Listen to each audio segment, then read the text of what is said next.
Hallelujah. परमेश्वर के लोगों, परमेश्वर आप सबको आशीष करे। मैं परमेश्वर का दास प्रोफेट सुरेंद्र मट्टू आप सबको आशीष करता हूँ। जीवते परमेश्वर की हजूरी में आप और आपका घराना आशीष लाएं। आज हम परमेश्वर के वचन में से सीखेंगे यशाया की किताब 40-31 वचन, बुक ऑफ अजाया चैप्टर 40 वर्स 31। जी।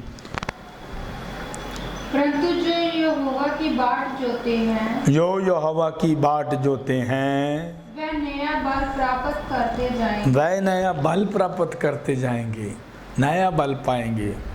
जो यहोवा की बाट जोते हैं वह नया बल प्राप्त करते जाएंगे।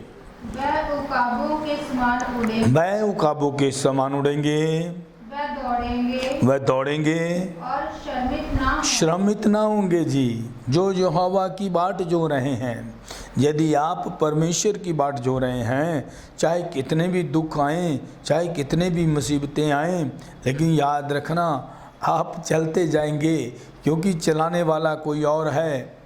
मेरी हस्ती में मेरा जिंदा खुदा रहता है, जिसके अंदर परमेश्वर का आत्मा बोलता है, उसके मुख से निकले हुए वचन पूरे होते हैं। जी, कभी वो अधूरे नहीं होते। इसीलिए यशाया 40-31 कहता है, बुक ऑफ अजाया चैप्टर 40 वर्स 31 लिखा है, परमेश्वर का वचन कहता है, जो यहोवा की बाट जोते हैं वह नया बल प्राप्त करते जाएंगे। वह उकाबों के समान उड़ेंगे, वह दौड़ेंगे और श्रमित ना होंगे, चलेंगे थकित ना होंगे। खुद खुदा तुम्हें चलने की ताकत देगा। तुम जो मुझे सुन रहे हो, परमेश्वर के लोगों, यदि आप उसकी बाट जो रहे हैं, तो मैं आपको बता दूं, परमेश्वर का आत्मा आपसे बात करते हुए कहता है, आप न थकेंगे न श्रमित होंगे। वो आपको उठाकर खड़ा करेगा। इसीलिए जब हम 2 कुरिन्थियों 12 अध्याय 7 से 10 वचन पढ़ते हैं, तो बाइबल हमें ऐसे सिखाती है। जी, 2 कुरिन्थियों 12 अध्याय 7 से 10 वचन। जी, इसलिए कि मैं प्रकाशनों की बहुतायत से फूल ना जाऊं।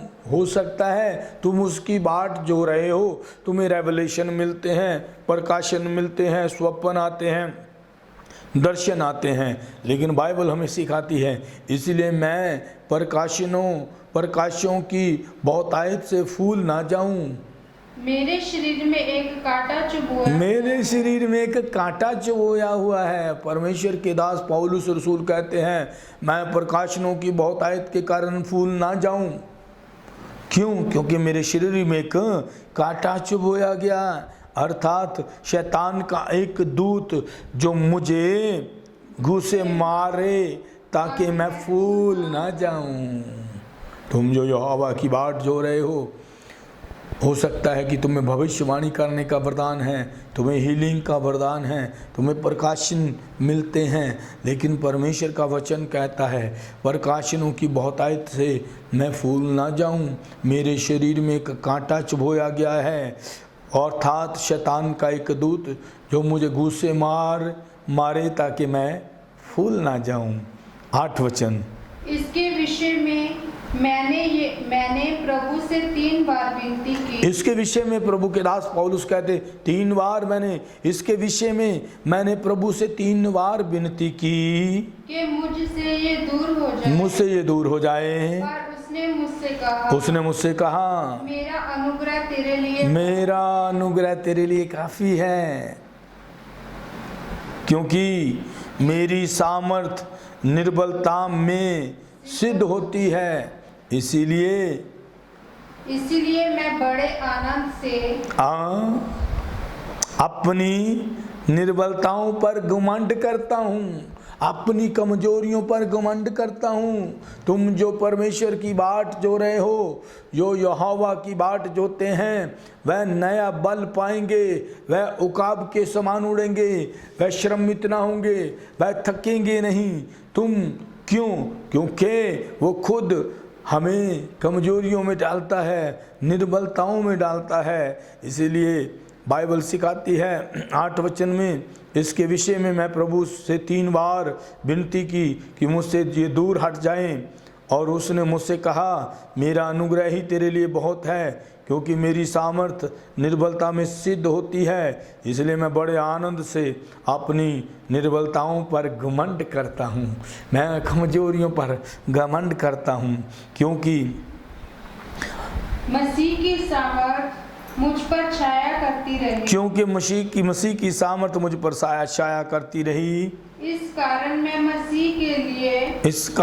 मसीह के लिए निर्बलताओं में घमंड और निंदाओं में और दरिद्रताओं में और उपद्रवों में और संकटों में प्रसन्न हूँ, क्योंकि जब मैं निर्बल होता हूँ तभी मैं बलवंत हो जाता हूँ। परमेश्वर के जो चुने हुए लोग हैं, जब वो कमजोरियों में जाते हैं तभी वो बलवंत कहलाते हैं। इसीलिए आज अगर कोई तुम्हारी निंदा कर रहा है, आज अगर कोई तुम्हारी चुगली कर रहा है, तो तुम शांत रहना, क्योंकि जब जब मैं निर्बल होता हूँ तब तब वो मुझे सामर्थ्य से भरता है। मेरा कमज़ोर होना ज़रूरी है कि मैं उसकी हजूरी में कमज़ोर रहूँ और वो मुझे बलवंत कर दे।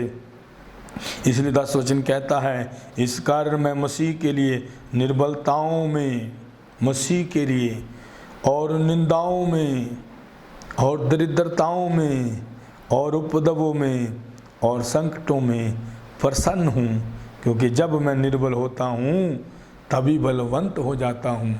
परमेश्वर के लोगों, यदि संसार के लोग तुम्हें कमज़ोर सोचते हैं तो वो गलत कर रहे हैं। उन्हें पता नहीं है कि आप परमेश्वर की चुनी हुई कौम हो, क्योंकि लिखा है जो यहोवा की बाट जोता है वह नया बल पाएगा। परमेश्वर आपको आशीष करे, परमेश्वर आपको अपनी सामर्थ से, अपनी रूह से भर दें। बस उसकी बाट जोते रहें, अपने आप को कमज़ोर बनाकर उसकी हजूरी में ले आएँ, क्योंकि जब जब हम कमज़ोर होते हैं वो हमें बलवंत करता है। जब हम अय्यूब की पुस्तक 11 अध्याय 13 से 19 वचन पढ़ते हैं तो बाइबल हमें ऐसे सिखाती है। बुक ऑफ अय्यूब चैप्टर 11 वर्स 13 to 19।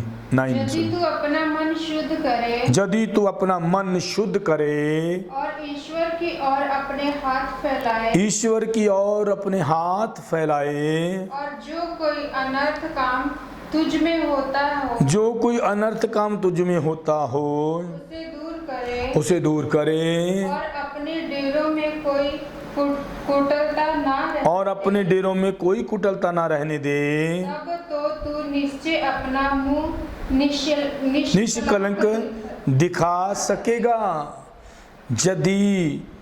यदि तू अपना मन शुद्ध करे और ईश्वर की ओर अपने हाथ फैलाए, और जो कोई अनर्थ काम तुझसे होता हो उसे दूर करे, और अपने डेरों में कोई कुटिलता ना रहने दे, तब तो तू नीचे अपना मुंह निष्कलंक दिखा सकेगा और तू स्थिर होकर कभी ना डरेगा।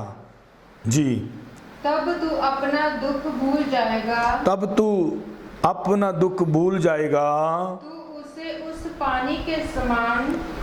उस पानी के समान स्मरण करेगा जो बह गया है।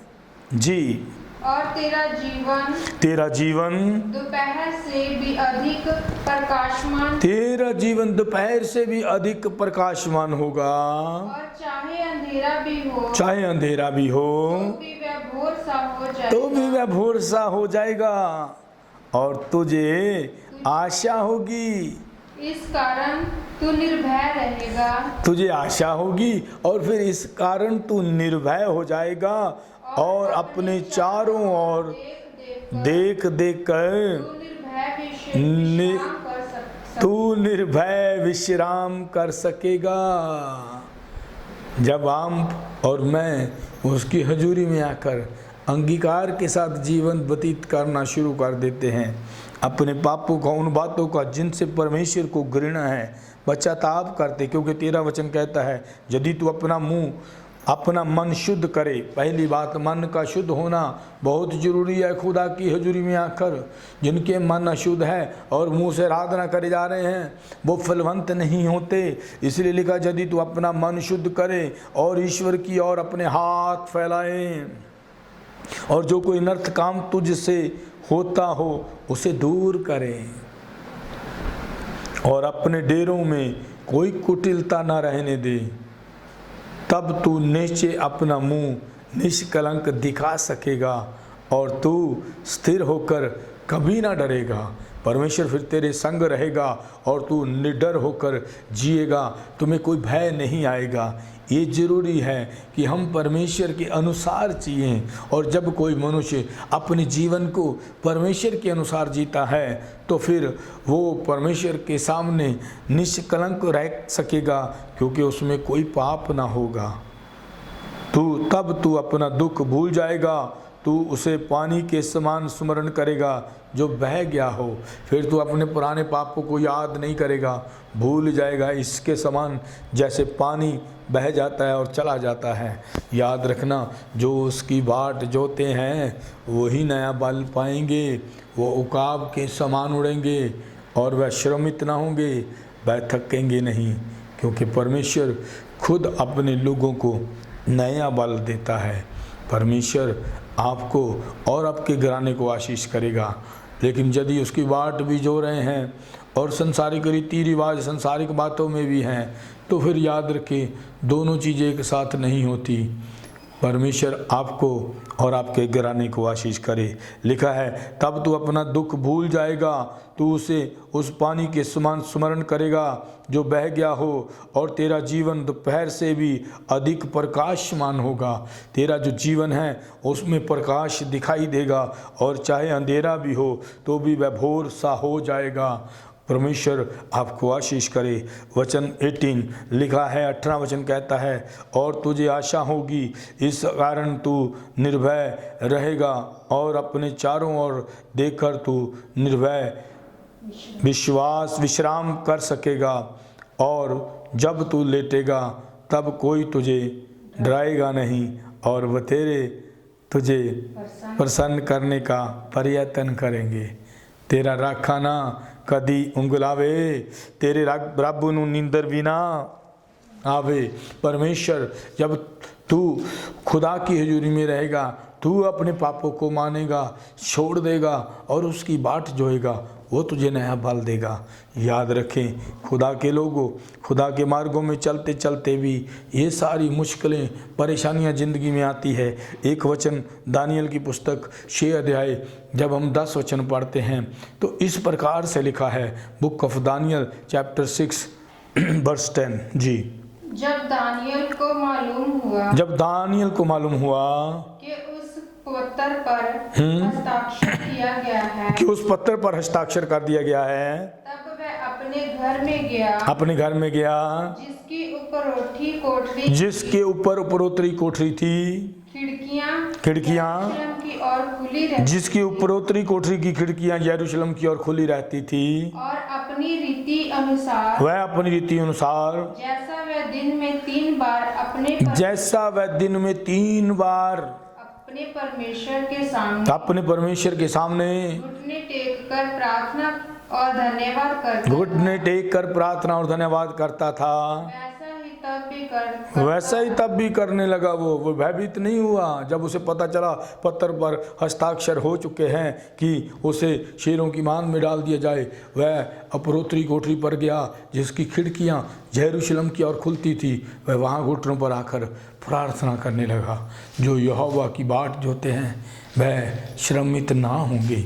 यदि आप उसकी बाट जो रहे हैं तो मैं आपको बता देना चाहता हूँ, पवित्र आत्मा कह रहे हैं आप श्रमित नहीं होंगे, आप थकेंगे नहीं। परमेश्वर आपको नया बल देगा। परमेश्वर आपको अपनी सामर्थ देकर खड़ा करेगा और आप अपनी दौड़ को तो पूरा करेंगे, परंतु याद रखें, आपके कारण आपके पड़ोसी, आपका देश, आपके भाई बहन आशीष पाएंगे। आखिरी वचन भजन संहिता 119 का 164 वर्ष 119 का 164 वचन जब हम पढ़ते हैं तो बाइबल ऐसे कहती है, जो यहोवा की बाट जोता है वह श्रमित ना होगा, वह थकेगा नहीं, जी वह नया बल पाता जाएगा। यदि आप कमज़ोर हैं तो इसी समय आप उठेंगे और उठकर खड़े हो जाएंगे। वो तुम्हें नया बल देगा, वो तुम्हें नई ताकत देगा और तुम उसकी बाट जोतते रहोगे और अपनी दौड़ को पूरा करोगे। ऐ परमेश्वर के लोगों, परमेश्वर तुम्हारी सहायता करेगा। अपने आप को अकेला मत समझे, आप अपना काम करते रहें जो काम आपको दिया गया है। जैसे दानियल जब वो जान चुका था कि उसे शेरों की मांग में डाल दिया जाएगा, वो तब भी उस उपरोतरी कोठरी पे गया जिसकी खिड़कियां यरूशलेम की ओर खुलती थी। वहां जाकर वो घुटनों पर आकर प्रार्थना करने लगा। परमेश्वर का दास दानियल दिन में 3 बार प्रार्थना में रहते थे। यदि आप प्रार्थना में हो तो मेरी बात को ध्यान से सुनना। आप अपना काम करते रहें, प्रार्थना में लगे रहें। परमेश्वर आपके जीवन की हर मुश्किल से आपको बाहर निकालेंगे। पवित्र आत्मा आपकी सहायता करेंगे और तुम सामर्थ्य होते चले जाओगे। तुम नया बल पाओगे, तुम श्रमित नहीं होगे और तुम थकोगे नहीं, क्योंकि मेरा परमेश्वर कहता है, मेरा धर्मजन यदि 7 बार भी गिरे तो मैं उसे उठाकर खड़ा कर दूंगा। परमेश्वर आपसे प्रेम करने वाले हैं, परमेश्वर आपको आशीष करने वाले हैं। ये उसी का प्रेम है कि वो तुम्हारी कमजोरियों में भी, तुम्हारी निर्बलताओं में भी तुम्हें सिद्ध बना देगा। Hallelujah, hallelujah.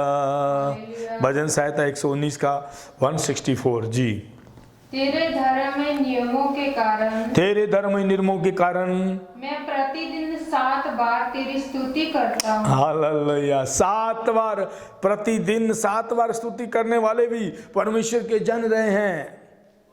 जी, फिर से बोलना एक बार।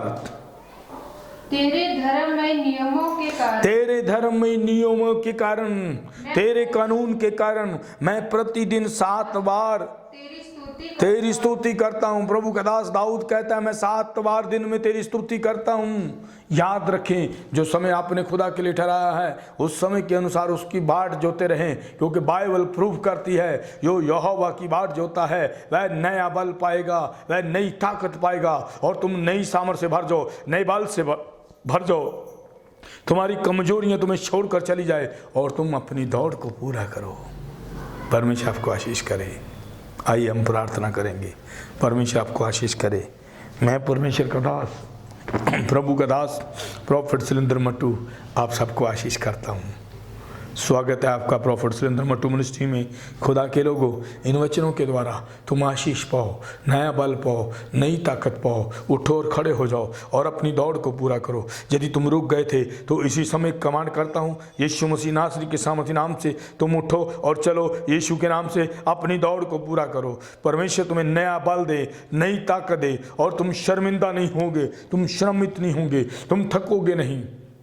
परमेश्वर आपको आशीष करे। God bless you.